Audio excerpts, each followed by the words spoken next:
Indonesia itu baik, orangnya ramah-ramah, murah senyum lagi. Tempat di mana mereka dilahirkan. Indonesia itu seperti mama dan papa aku, memberikan semua yang ku mau. Tempat mereka akan menjadi seseorang yang besar. Indonesia itu aku, kalau nggak ada Indonesia, ya nggak ada aku. Jadikan tanah ini selalu menjadi seperti yang mereka katakan. Tempat yang ramah bagi anak-anak. Tempat di mana mereka berlindung, sehingga akan menghasilkan generasi penerus bangsa yang sehat, cerdas, ceria, berakhlak mulia, dan cinta tanah air. Aku bangga menjadi anak Indonesia. Aku bangga menjadi anak Indonesia. Aku bangga menjadi anak Indonesia.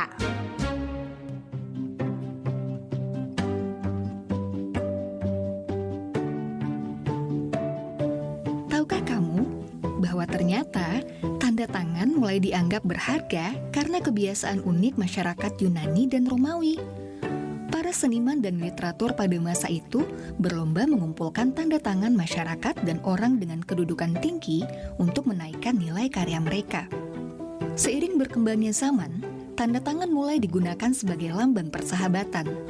Kebiasaan ini lalu populer di seantero Eropa pada abad ke-17. Dan di Indonesia, tanda tangan mulai populer sejak masa pemerintahan kolonial Hindia Belanda. Saat itu, mereka menggunakan tanda tangan untuk meresmikan dokumentasi administrasi. Kebiasaan ini yang kemudian masih kita lakukan di zaman sekarang.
Pancasila.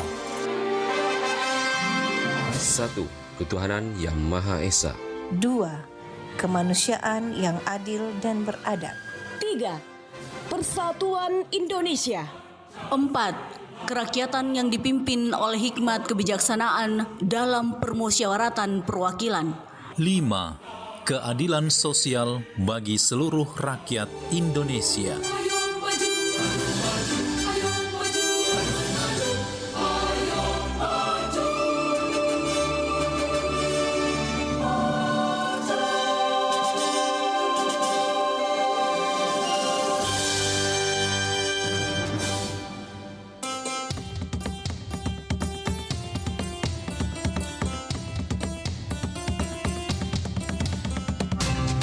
Pro 4, Suara Budaya Sulawesi Selatan. Aduh, ternyata nggak bener ya info ini. Mana aku udah share link ke grup lagi. Hapus aja deh. Semoga aja belum ada yang lihat. Kenapa sih? Pagi-pagi udah ribet. Ini nih, tadi aku share link berita ke grup tapi ternyata beritanya hoax. Kan jadi nggak enak. Makanya kalau mau share berita cari sumber yang bener dong. Jangan portal sembarangan. Kalau aku sih referensinya ini nih, rri.co.id. Infonya lengkap, ada berita update tentang Jakarta, Nusantara dan dunia. Dan yang terpenting, berita-beritanya dijamin bener dan bukan hoax. Apa tadi? rri.co.id. Wah, iya nih, lengkap ya infonya. Ada juga berita foto, video, infografis, dan bisa sambil streaming RRI juga. Wah, mantep sih ini. Pokoknya update berita tentang daerah kita yang benar alias anti-hoax ya di rri.co.id. rri.co.id, sumber terpercaya dan teraktual.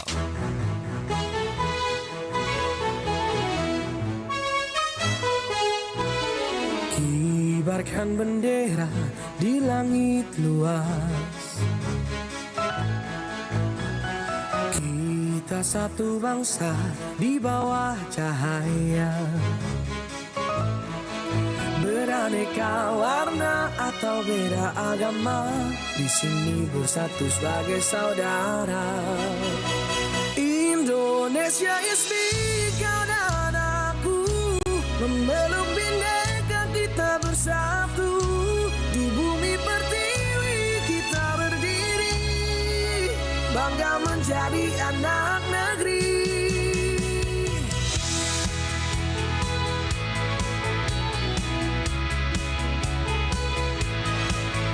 Tak ada yang mampu memecah kita, karena cinta kita yang kuasa. Bersatu padu di setiap langkah, menjaga negeri dengan jiwa yang megah. Indonesia is big, kau dan aku memeluk bindeka kita bersatu. Di bumi pertiwi kita berdiri, bangga menjadi anak negeri. Menggapai langit dengan tangan terentang, kita adalah satu di tengah bintang. Melangkah maju bersama impian, Indonesia kuat bersatu kita menangkan.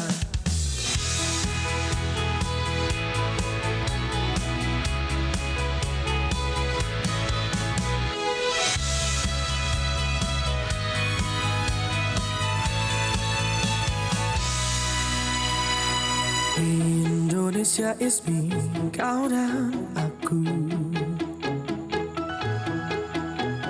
Memeluk bindeka kita bersatu. Di bumi pertiwi kita berdiri, bangga menjadi anak negeri. Indonesia is me, kau dan aku. Memeluk bindeka kita bersatu. Di bumi pertiwi kita berdiri, bangga menjadi anak negeri. Menggapai langit dengan tangan terentang, kita adalah satu di tengah bintang. Melangkah maju bersama impian, Indonesia kuat bersatu kita menangkan.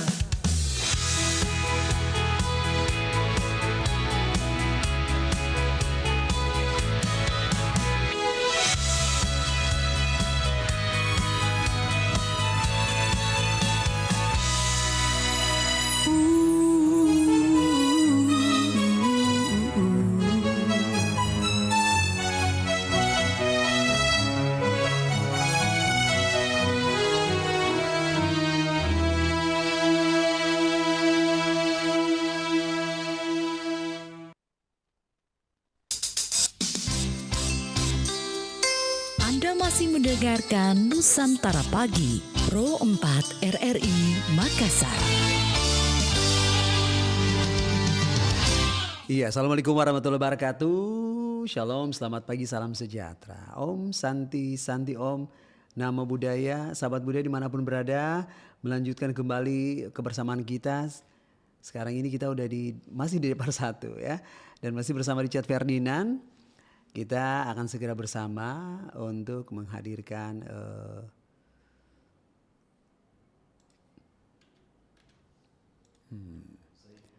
Mosaik budaya ya, mengangkat tema pentingnya melihat naskah sebagai pustaka. Saat ini narasumbernya ya, kita terhubung lewat Zoom bersama ada Kakak Nur Syam SSM Hum selaku dosen Departemen Sastra Daerah Fakultas Ilmu Budaya Unhas. Assalamualaikum warahmatullahi wabarakatuh. Waalaikumsalam warahmatullahi Selamat pagi wabarakatuh. Kakak Nur Syam. Ya, selamat pagi Pak. Oh ya, halo. Assalamualaikum warahmatullahi wabarakatuh. Waalaikumsalam warahmatullahi wabarakatuh. Selamat pagi Kakak Nur Syam. Selamat pagi Iya, Pak. baju-baju Ya. Jaki. Ya, agak kurang sehat Oh, juga. kurang sehat. Iya, memang lagi musim ya. Lagi musim, iya. Musim flu. Betul. Demam juga. Iya, Kakak Rica juga kemarin sempat suaranya hilang hampir 2 hari itu. Saya baru hari ini Pak kenanya, jadi Aduh, semangat aja semoga ya. cepat sembuh dulu. Iya. Ya, semangat Pak. Kalau saya, maksudnya salah satu triknya ya lah ini olahraga jogging supaya lebih sehat gitu ya. Kakak Nur Syam sehat Oh, gitu. ya, baik-baik aja. Semoga sehat ya, terus ya. Iya, optimis pasti bisa Terima kasih, sembuh. Pak. Iya, optimis pasti bisa sembuh ya kakak ya. Iya. Nah, oke. Nah, bagaimana Kakak Nur Syam mendefinisikan naskah kuno atau manuskrip dalam konteks pustaka? Dalam hal ini kita punya ada literasi atau sumber ilmu pengetahuan lainnya, Tabe. Iya. Jadi bagaimana kita menganggap naskah itu sebagai pustaka, Pak ya? Jadi ada beberapa kriteria sebenarnya ketika kita melihat sebuah naskah. Nah, tentu saja tidak semua naskah itu juga kita bisa jadikan sebagai pustaka. Ada kemungkinan juga bisa menjadi catatan biasa, dan ada juga yang mungkin kemungkinan besar banyak orang yang menganggap bahwa apa yang ada di dalam naskah itu adalah pusaka. Jadi antara pustaka dan pusaka ini sangat jauh berbeda penggunaannya, Pak. Oke. Kalau kita gunakan naskah sebagai pustaka, itu tentunya harus melihat kriteria apa saja yang termuat di dalam naskah itu. Contohnya informasi-informasi umum, misalnya bagaimana sih sistem perundang-undangan pada saat zaman dulu yang dituliskan di dalam naskah. Ya. Berbeda dengan apa yang ada sekarang misalnya. Jadi ada beberapa poin penting sebenarnya ketika kita ingin melihat naskah itu sebagai pustaka. Tentunya kita pasti merujuk kepada isinya, Pak ya, isinya. Dan yang susah itu adalah bagaimana menentukan isi atau konteks di dalam sebuah naskah. Itu agak susah. Kalau menurut Kakak Nur Syam sendiri, mengapa hingga saat ini ya Kak Nur Syam dan para peneliti ini perlu melihat sekaligus mengkaji lebih dalam naskah kuno, tapi bukan hanya mengandalkan buku-buku modern? Iya. Baik, kalau kita berbicara tentang penelitian, Pak ya, khususnya terkait naskah kuno, ini sangat banyak sekali manfaatnya. Jadi di dalam naskah kuno ini, ketika kita merujuk kepada pustakanya ya, ternyata banyak informasi yang juga kemungkinan besar masih diterapkan sampai sekarang, dan juga ada peralihan. Jadi ketika kita melihat sisi modernnya, sumber modern yang sekarang, itu ketika kita sandingkan ternyata ada beberapa hal yang sama juga, tapi perbedaannya juga tentunya sangat signifikan, karena ketika kita merujuk kepada sesuatu yang bertolak atau yang bersentuhan langsung dengan masyarakat, itu kita biasanya mengambil tindakan ataupun aturan-aturan yang berarti atau bermanfaat untuk orang pada saat itu. Jadi ketika kita membandingkan antara referensi modern dengan referensi naskah kuno, itu sangat bisa kita dapatkan. Bahkan bentuknya sangat jauh berbeda, karena bagaimana penggunaan pada saat zaman itu bisa dianggap bahwa tidak semua Saman itu menerima sebuah aturan atau ilmu pengetahuan pada saat itu. Jadi seberapa signifikankah peran naskah dalam membentuk identitas budaya dan sejarah intelektual suatu bangsa atau suatu daerah secara khusus? Kalau ini ya sangat berperan penting sebenarnya, sangat signifikan sekali Pak ya. Kenapa? Karena di dalam kita harus pahami bersama bahwa tidak semua daerah itu memiliki aksara atau naskah-naskah kuno misalnya. Karena yang mampu membuat sebuah aksara itu dianggap sebagai sebuah kelompok atau sebuah identitas yang memiliki kebudayaan tersendiri. Jadi kami anggap sebagai peneliti bahwa setiap daerah yang memiliki aksara atau tulisan-tulisan kuno itu sudah menempati posisi peradaban tertinggi. Karena untuk membuat aksara dan bahasa itu agak susah. Makanya sangat penting, apalagi kalau kita melihat dari sejarah misalnya. Kalau misalnya naskahnya berbahasa, misalnya ya berbahasa Makassar, terus yang dituliskan itu orang-orang Melayu, itu kan menjadi sebuah pertimbangan sebenarnya, apakah ini digunakan oleh masyarakat Makassar atau digunakan oleh masyarakat Melayu. Berarti dalam disiplin ilmu, ya, disiplin ilmu apa saja kah sebenarnya naskah kuno ini seringkali menjadi sumber primer yang sangat berharga? Bisa Kakak Nursyam berikan 1 atau 2 contoh yang lebih spesifik, Tabe? Oh iya, kalau masalah penggunaan naskah, ya Pak ya, misalkan dari sastra daerahnya, kami mengkaji naskah itu melihat dari bentuk dan isinya. Ketika isinya misalnya tentang perkapalan, ya, jadi kan ada beberapa naskah Pak ya, yang isinya tentang perkapalan, tentang pengobatan, tentang undang-undang misalnya, itu kita bisa sandingkan dengan program-program atau dari pemilik ilmu yang lain, misalnya saja ilmu hukum Pak ya. Di dalam naskah kami pernah menemukan pada tahun lalu, tahun 2023 ya, program Dreamsy itu tentang pendigitalisasian manuskrip naskah, dan kami temukan ada 1 naskah yang berisi tentang perundang-undangan. Nah, pada saat itu kami menganggap bahwa ternyata di dalam naskah juga ternyata sudah tercatat sistem perundang-undangan atau aturan yang diberlakukan pada saat itu. Nah, itu bisa menjadi referensi bagi fakultas hukum misalnya. Jadi banyak kegunaannya Pak ya. Jadi apa yang termuat di dalam naskah itu bisa kita sharing ke teman-teman yang mungkin membutuhkan. Makanya dalam naskah ini kita harus melihatnya sebagai sebuah bahan bacaan, karena bisa saja terdapat banyak pengetahuan-pengetahuan yang termuat di dalam naskah itu. Oke. Kakak Nursyam, kita jeda sejenak dulu ya, nanti kembali lagi. Iya, baik Pak. Sahabat budaya, jangan kemana-mana.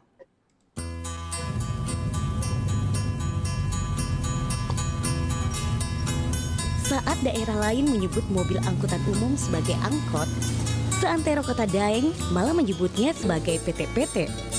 Tidak hanya di Makassar, rupanya berlaku di seluruh pulau Sulawesi.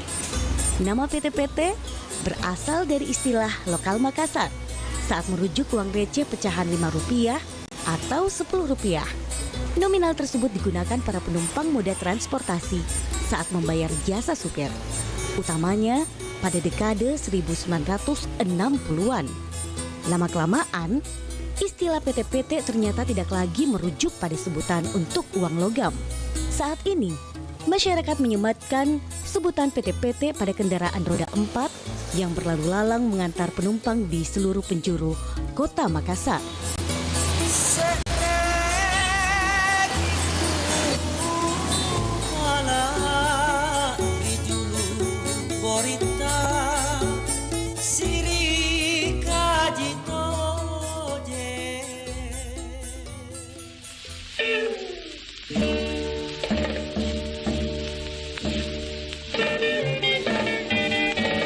Eng Ji mungkin terdengar asing. Ia seorang seniman Tionghoa pencipta lagu rakyat Makassar yang telah menghasilkan karya. Jika dilihat dari namanya, ia bukan pribumi asli, tapi peranakan Tionghoa Bugis Makassar yang sangat cinta tanah Makassar. Tahun 1950, ia mendirikan kelompok musik bernama Singgara Kulak Kulawa yang membawakan lagu-lagu Bugis dan Makassar yang akhirnya mendapat tawaran sebagai pengisi tetap siaran radio Republik Indonesia di Makassar. Tahun 1953, Ho Eng Ji dan orkesnya mendapatkan penghargaan dari RRI atas sumbangsi mereka untuk musik nasional. Ia pun berkesempatan menemui Presiden Soekarno di Istana Merdeka. Lagu ciptaannya yang populer sampai saat ini adalah Ati Raja, Sailong, Dendang-Dendang, dan Amat Cian.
masih mendengarkan Nusantara Pagi, Pro 4 RRI Makassar.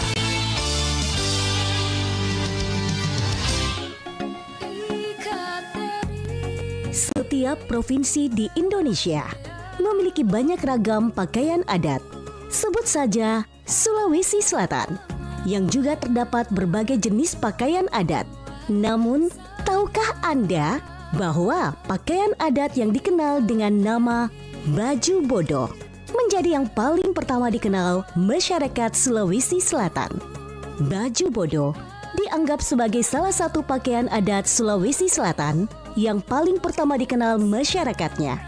Pakaian tradisional ini bahkan disebutkan dalam Kitab Patuntung yang merupakan kitab suci ajaran animisme dan dinamisme nenek moyang suku Makassar. Warna pada baju bodo memiliki aturan penggunaan oleh kaum wanita suku Bugis Makassar untuk menandakan tingkatan usia dan status sosial. Warna jingga dipakai oleh wanita yang masih kecil atau berusia di bawah 10 tahun. Warna jingga dan merah digunakan oleh wanita berumur 10 hingga 14 tahun. Warna merah untuk 17 hingga 25 tahun. Warna putih digunakan oleh para inang dan dukun. Warna hijau diperuntukkan bagi putri bangsawan. Dan warna ungu dipakai oleh para janda. Namun, di masa sekarang, penggunaan baju bodo tersebut mulai bergeser makna dengan menggunakan baju bodo sesuai dengan minat warna dan selera masing-masing.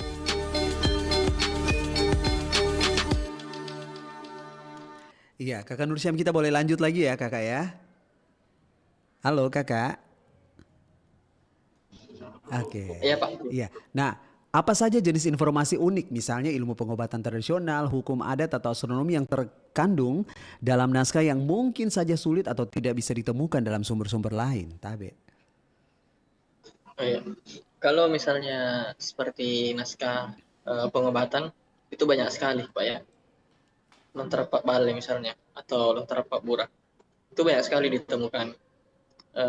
Yang menjadi kendala sebenarnya itu ketika kita menemukan kosakata yang tidak dikenal lagi saat ini. Semisal di dalam naskah itu disebutkan nama tumbuhan, tetapi gambarnya tidak ada. Nah, ini yang agak sulit.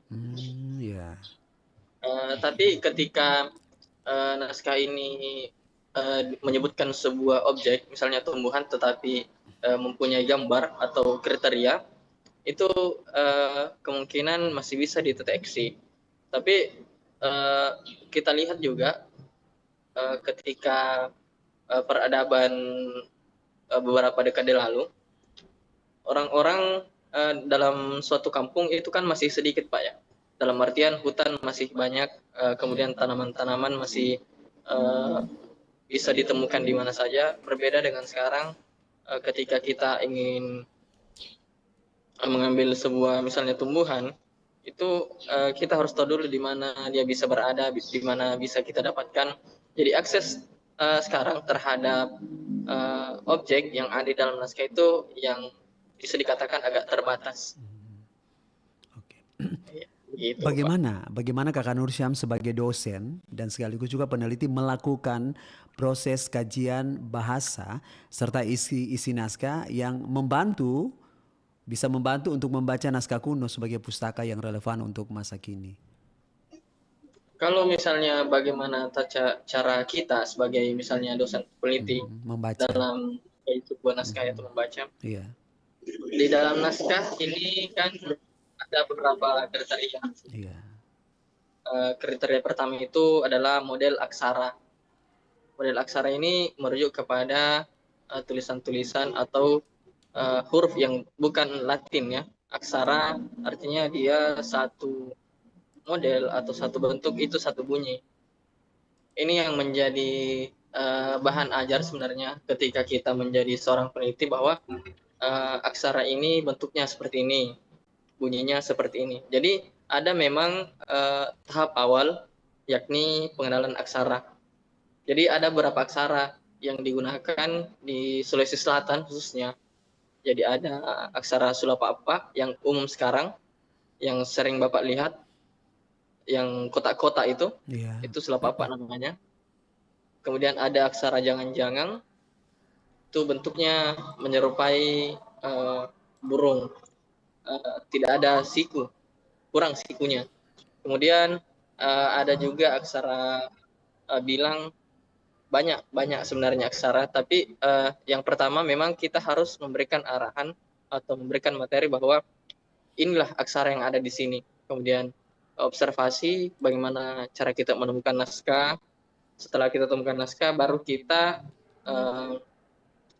untuk kajian sebelumnya Pak ya, ada tahapan awal sebenarnya sebelum kita melakukan kajian, yakni memberikan metadata kepada sebuah naskah. Nah, metadata ini berisikan informasi atau seluk-beluk tentang naskah itu, di mana dia berada, pemiliknya siapa, kemudian subject matter atau gambaran besar apa yang dia bahas. Jadi kita berikan label dulu sebelum melakukan pengkajian. Kalau kita lakukan pengkajian lebih lanjut, itu bisa, tapi melalui proses transliterasi dulu. Translate ini mengubah dari aksara itu menjadi huruf Latin, ya. Karena kesalahan-kesalahan dalam meneliti sebuah naskah, khususnya itu adalah bagaimana cara membaca naskah itu agak sulit. Karena komponen-komponen dalam aksara itu kan sifatnya silabik, sehingga untuk pemberian glotal ataupun menyempurnakan ejaan itu membutuhkan pengalaman dari pembaca. Jadi butuh banyak kosakata pembaca sehingga bisa membaca aksara. Gitu, Pak.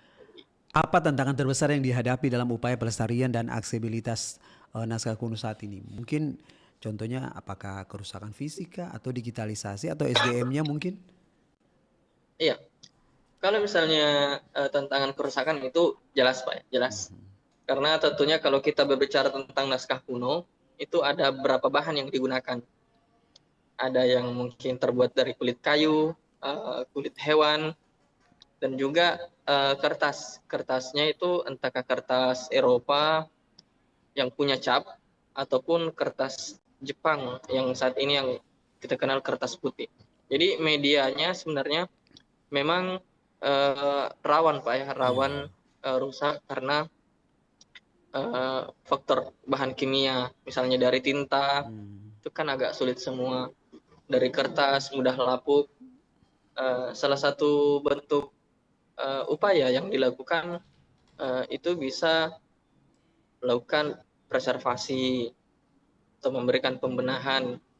Dan juga paling sekarang yang kita lakukan untuk menyelamatkan naskah itu salah satunya adalah digitalisasi. Digitalisasi ini bukan dalam artian hanya naskahnya saja yang difoto Pak ya. Jadi digitalisasi ini beragam, banyak cara. Contohnya digitalisasi manuskrip, bentuk foto satu. Yang kedua bentuk film. Jadi dalam naskah itu ketika kita sudah tahu bisa difilmkan, itu juga dianggap sebagai produk digitalisasi dari naskah. Lalu bagaimana teknologi? Iya.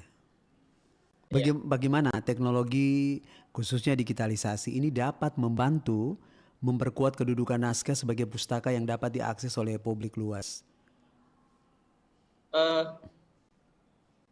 Kalau digitalisasi ini cenderung memang sangat kita butuhkan Pak ya. Sangat kita butuhkan. Kenapa? Karena yang pertama aksesnya itu mudah. Kemudian kejelasan dan kerusakan itu bisa dibilang minim kerusakan.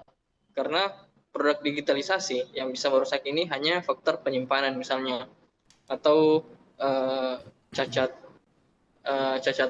komponen coding itu biasanya sulit, agak sulit sih rusak karena produk digitalisasi, apalagi zaman sekarang kamera semakin bagus, aplikasi semakin banyak fiturnya.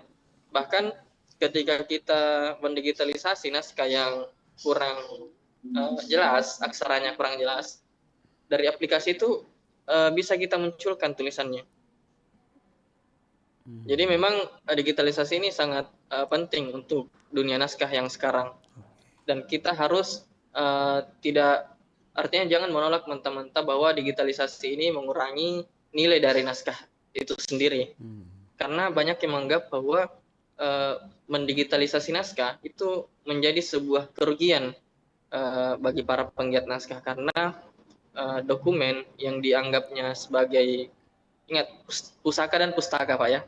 Misalnya dokumen yang dianggap itu pusaka dan pustakanya itu bisa tersebar atau bisa diakses oleh orang lain. Makanya banyak menganggap bahwa proses digitalisasi ini merugikan pemilik naskah, tapi menguntungkan bagi para peminat naskah.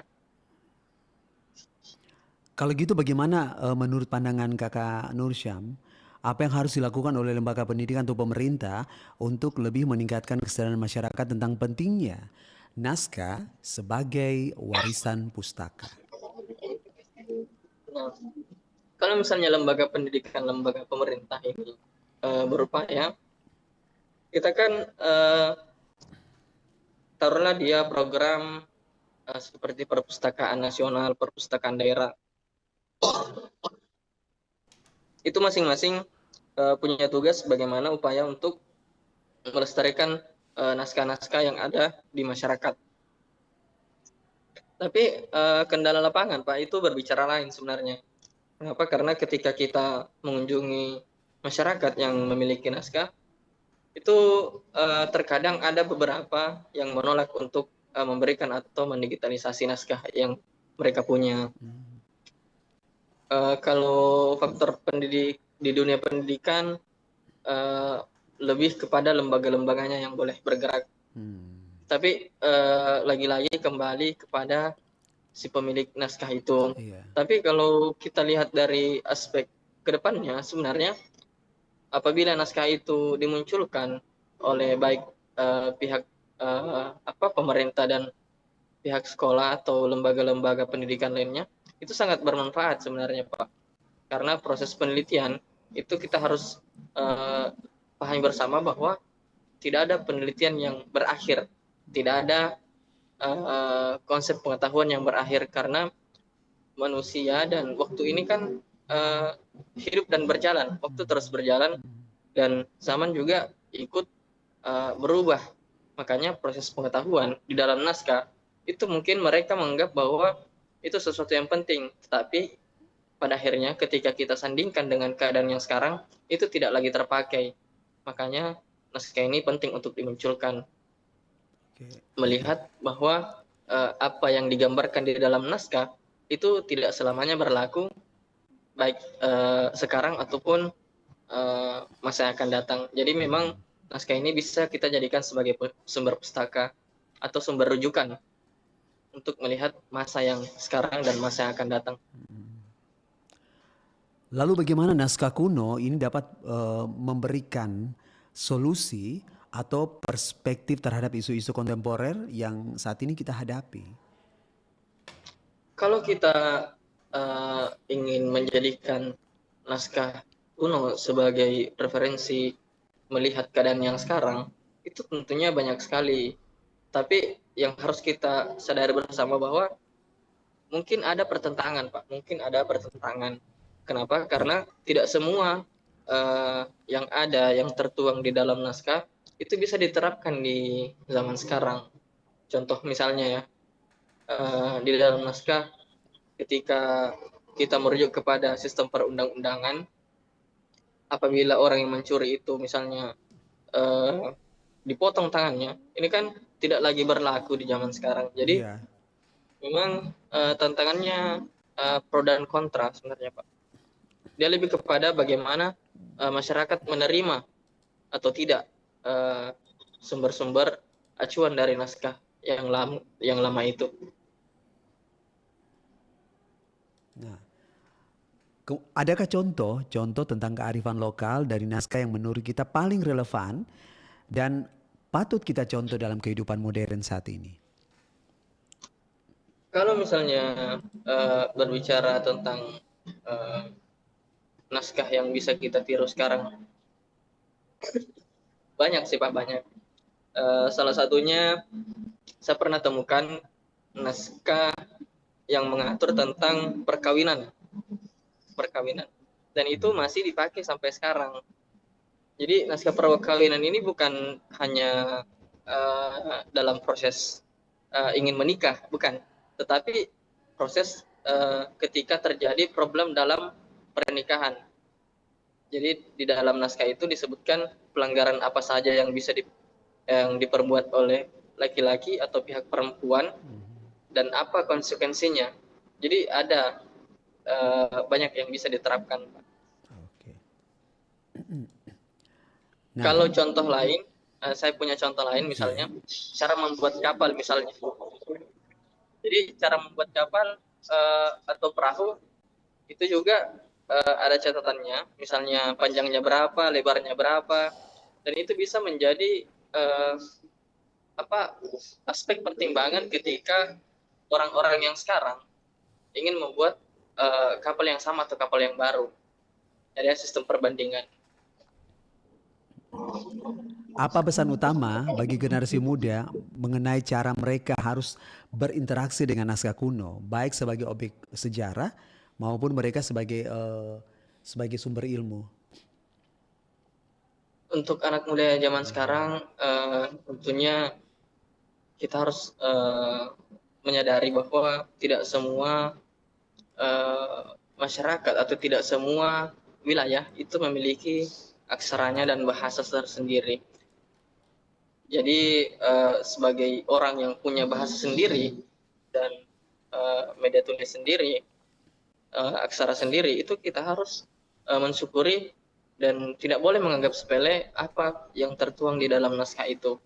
Karena sejatinya sistem-sistem penulisan itu menulis sejarah, menulis kejadian-kejadian, dan itu dianggap sebagai suatu memori yang menyelamatkan peristiwa pada saat itu. Jadi memang orang-orang sekarang, khususnya anak muda, itu harus lebih perlu memandang bahwa naskah itu bukan sesuatu yang biasa saja, tetapi bisa saja mengandung hal luar biasa yang dia butuhkan, entahkah secara pribadi ataupun secara kelompok. Oke. Gitu. Iya.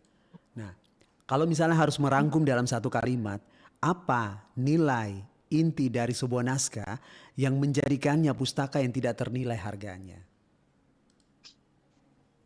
Naskah itu bisa menjadi pedoman, Pak.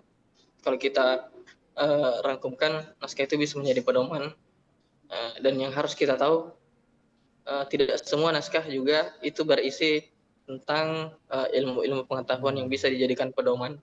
Jadi tidak semua. Jadi pentingnya itu kita harus jeli juga melihat naskah mana yang bisa kita jadikan sumber pustaka dan naskah mana yang boleh kita jadikan sebagai pusaka.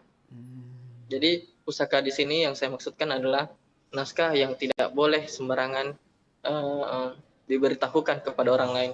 Karena jangan sampai ada naskah yang hanya menguntungkan dirinya sendiri. Ada juga naskah yang bisa membahayakan dirinya sendiri. Karena ketika kita melihat masa yang lalu, naskah ini kan kita anggap sebagai sebuah karya sastra. Banyak tulisan-tulisan yang membuat para penulisnya ini dieksekusi atau dipenggal atau dibunuh karena dalam tulisannya itu dianggap sebagai sesuatu yang berbahaya. Oke. Nah, apa harapan tak untuk masa depan kajian naskah di Sulawesi Selatan? Saya mengharap bahwa pihak lembaga, khususnya daerah, itu lebih melihat atau lebih jeli lagi melihat pentingnya naskah yang ada di masyarakat. Dan kita tidak boleh menganggap enteng ketika kita sudah mengumpulkan naskah, terus naskah itu ya didiamkan saja atau tidak diberikan pelayanan lebih lanjut. Jadi memang pengkajian terhadap naskah ini sangat penting, Pak. Hanya saja orang-orang yang mengkaji naskah ini yang masih kurang ya, karena ketika kita saya tanyakan misalnya, saya pernah ke perpustakaan, terus banyak naskah di sana, banyak naskah. Tapi ternyata tidak banyak yang bisa membaca naskah itu. Ada beberapa yang bisa, tapi kebanyakan tidak bisa. Nah, kalaupun tidak bisa, bagaimana kita bisa melihat isi dari naskah itu? Jadi harapan saya seperti itu.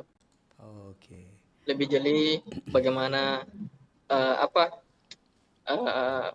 merawat naskah saja, bukan dari segi fisik, tapi dari segi isinya juga. Ya, Kakak Nursyam, terima kasih ya sudah bersama kami dalam program Mosaik Budaya. Semoga semangat terus dan sembuh. Amin. Iya, oke. Nanti kalau misalnya ada kapan-kapan ada waktu, boleh main-main ke RRI Makassar ya, supaya kita bisa ketemu langsung di sini, Kakak. Iya. Karena ini kan saya mengajar, jadi nanti saya minta itu kan karena agak jauh aksesnya. Betul. Nah, semoga ada waktu ya. Selamat siang, terima kasih, sukses kalau. Salam buat semua yang di sana, Kakak. Iya. Assalamualaikum warahmatullahi wabarakatuh. Waalaikumsalam warahmatullahi wabarakatuh. Sahabat budaya, kita udah bersama dengan Nursyam SSM Hum selaku dosen Departemen Sastra Daerah Fakultas Ilmu Budaya UNES. Terima kasih juga, dan juga ada Om Fandi di sini. Terima kasih sahabat budaya. Richard pamit. Nanti kita ketemu lagi di hari Sabtu ya. Sabtu atau Minggu ya? Oh iya, pokoknya semangat aja selalu. Oke.